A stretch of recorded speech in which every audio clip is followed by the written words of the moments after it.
is non-productive loss, one of the non-productive losses in water balance, and it can save about 15 to 30% of water without yield reduction.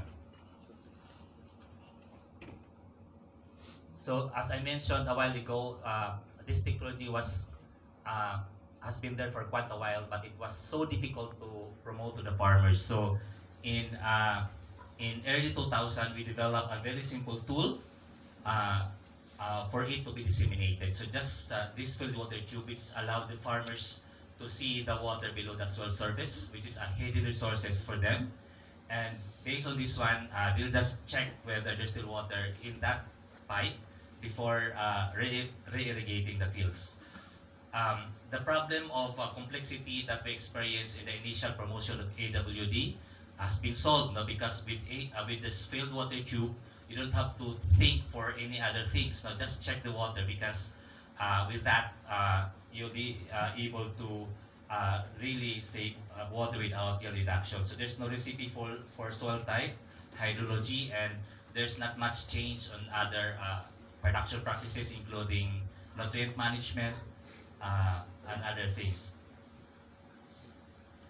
So it's not really a high-tech technology, you know? It's just a field water tube to facilitate the implementation of AWD. In fact, you can use any other materials, no? Not just the high-tech field water tube. It's not really high-tech, you know, it's just a field water tube, but you can also use other indigenous materials such as bamboos, for example, or water bottles, as long as it will allow you to see the water below the soil surface. Now, AWD has provided so many benefits. Now, the first one is, of course, it can save water by 15 to 30% without yield reduction, and therefore increase water productivity. It can also promote higher zinc availability on soils and on grains. It's a very important aspect. And it can also reduce arsenic contamination in the grains by 2/3. This is being experienced in the United States. And then with less standing water, mosquitoes and diseases they transmit, such as malaria, can be reduced. And it promotes better root anchorage to reduce lodging. So this is a very important benefit of AWD, the reduction in lodging problem, which is really a selling point in Vietnam, no, when we started working this in Vietnam. And of course, there will be much talk on this one later on, but it reduces methane emissions. Now, of course, AWD is not a perfect technology. It always has its own limitations. And of course, this is very much dependent on plow pan or hard pan, because the essence of AWD is that we need to check the water that's sitting on top of the plow layer. We call that perch water table. That's the one that stays in the soil after irrigation and stay there before it will disappear. No? That's the sort of the source of water that the root can be extracted. Without hard pan, of course, we could not use the tool because there's nothing to see in the soil without that hard pan. And of course, farmers using AWD may also see an increase in weed growth. It was also mentioned a while ago. But in AWD, we try to more or less make some safeguard on that now by providing recommendations on how to control weeds, particularly on using the water, you know, to suppress the weeds during the first 15 to 20 days after transplanting. And of course, in irrigation systems, where farmers don't have better control of water, when water is not delivered when the threshold level is reached. This requires support, of course, from the irrigation authorities. In many Asian countries where farmers are within the irrigation systems, usually irrigation is being managed by some authorities. And therefore, in as much as farmers would like to promote adapting the technology, there must be a good buy-in also from the systems, because AWD requires water when it is needed, no? So therefore, there should be support from the irrigation authorities. AWD is a mature technology. There's so much publications about this. I remember in the university, our mentors would always say publish or perish, no? So we have documented results, scientific results, by publishing it in international journals. And in fact, no, one of my papers have received more than 1,000 citations already, because probably that was one of the first papers being published. And there's so much interest on AWD. from the perspective of water savings and for greenhouse gas reduction.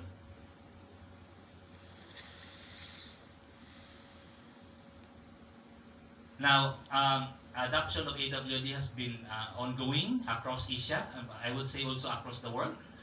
Philippines is pioneering this, then of course Vietnam, Bangladesh, Indonesia, Myanmar, Laos, Thailand, China, India, and of course now Pakistan. And it's been spread in Africa also, Latin America, as I mentioned a while ago, even in USA. Now, AWD has good support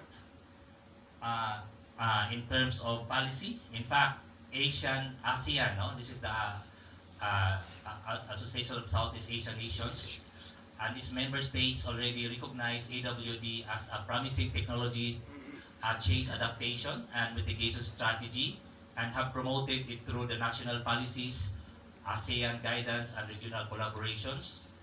There are also several international organizations supporting the implementation of AWD with pilot projects in multiple Southeast Asian nations, and that there's still, AWD has yet to be scaled up across the region.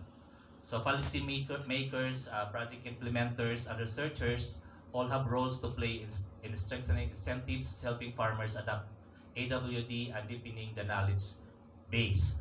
So at the moment also, there are a number of projects of AWD looking at carbon markets in the Philippines or in Vietnam. So a number of companies now are moving into this. So they develop projects for AWD for carbon markets.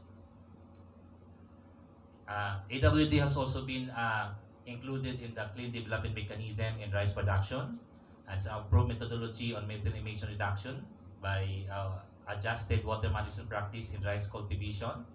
And in fact, with the carbon markets, now it's been one of the technologies being put there for by the gold standard, for example, or for the BRS standard, and so on and so forth. Now, we have been promoting AWD since 2001, and been working with different partners across the world. But the challenge remain is that there's still limited outscaling going on, although it's being promoted nationally across countries. But we just don't want to have just hundreds of farmers doing it, but we'd like to reach out hundreds of thousands of farmers. If only few farmers will adopt the technology, there will be no impact of it, no, from the perspective of water savings and for greenhouse gas emission reduction. Now, how the dissemination of AWD started. So I will just tell you some quick story about this. So as I said, it started in the Philippines, and we know that this technology has been there for quite a while, but there's so much research being done. Unfortunately, it could not be extended to the farmers because of its complex recommendations. So what we did at ERI, we tried to simplify this technology so that it can be adapted by the farmers by just creating a field water tube, no? The thing that I mentioned a while ago, and that we partner also with different local institutions in the Philippines to help us test this field water tube. We conducted workshops, trainings, partner with different, with ERI, for example, NIA and PhilRice in the Philippines, and this one were included in their standard training programs. Then we conducted techno demonstration because demonstration trials are very important, not just in the Philippines but also in other countries, because this provide a lighthouse for the farmers, no, around the area. But I would say that the training that has been conducted by our partners has really provided a wide-scale wide-scale adoption of this technology, and the participation of the private sectors, the non-government organizations, local authority, extension, and NGOs really paved the way, no, for the widespread dissemination in the country. So from the Philippines, it has been taken up by other countries, for example, Bangladesh and Vietnam. I will share with you some of the experiences that we had also in Bangladesh and Vietnam. And of course, policy support is very important.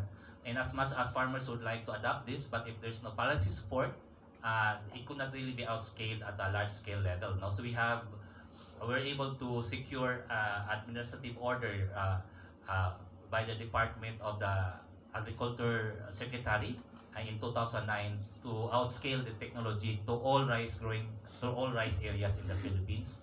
And of course, we conducted adaptive study. So the adoption study. The adoption study here, I will be presenting it towards the end. What were the findings that we have? So these are some of the snapshots of what we did in the Philippines. So we have this policy support to the administrative order. We conducted various training programs or various training activities across the islands.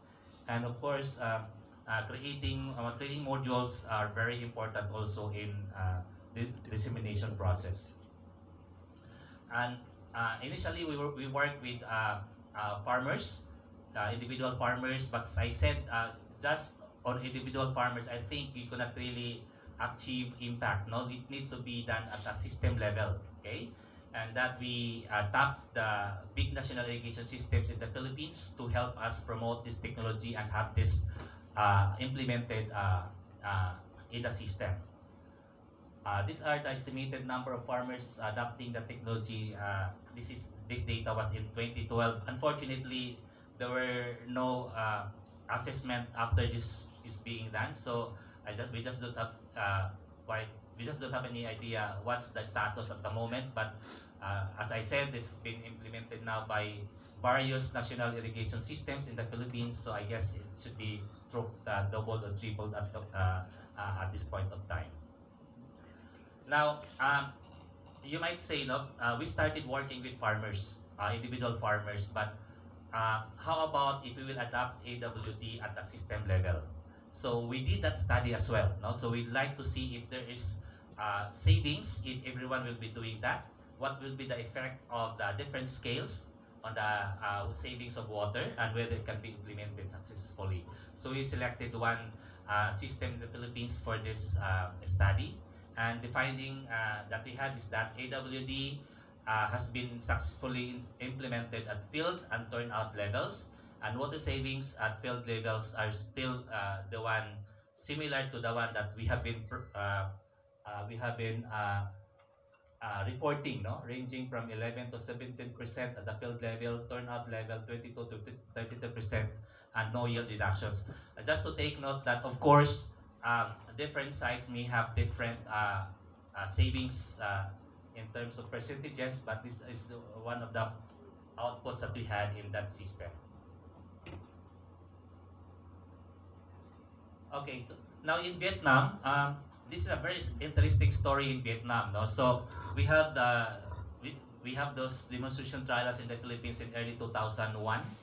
Then somebody came from Vietnam to attend a training program, and then he came to my office and asked me about the technology. But when she came back to Vietnam, she did amazing things. No, she conducted training programs. She also did demonstration trials.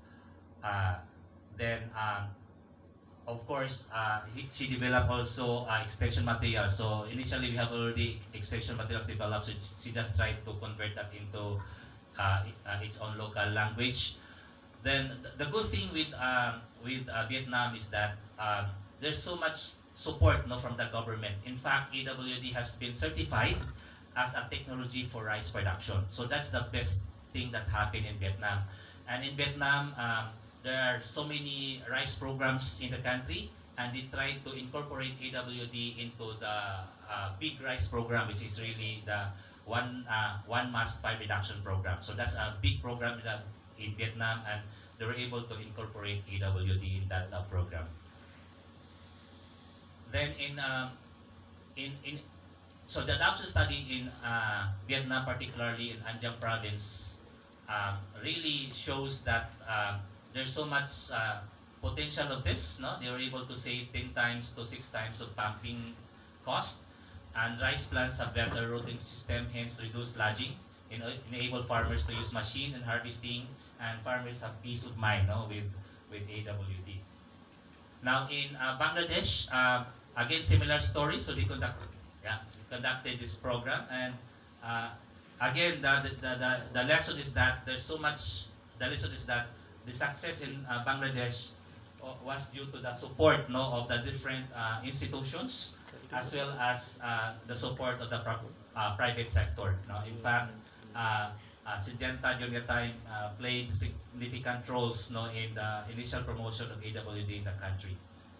Now, just quickly on the lessons learned, so the in-country experiences suggest that AWD is a mature technology with sound research and findings that have been validated in multiple countries. So this is the paper that I wrote in early 2010 or 2014, looking at on the different experiences of AWD implementation in 3 countries, in Philippines, Vietnam, and Bangladesh.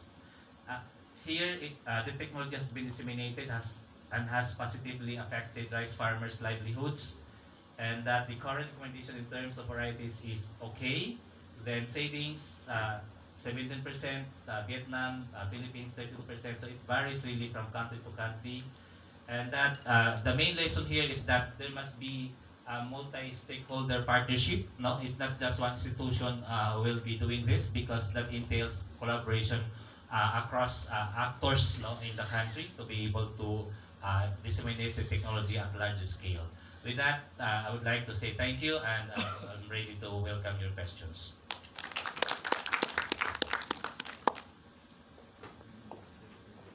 Have any questions?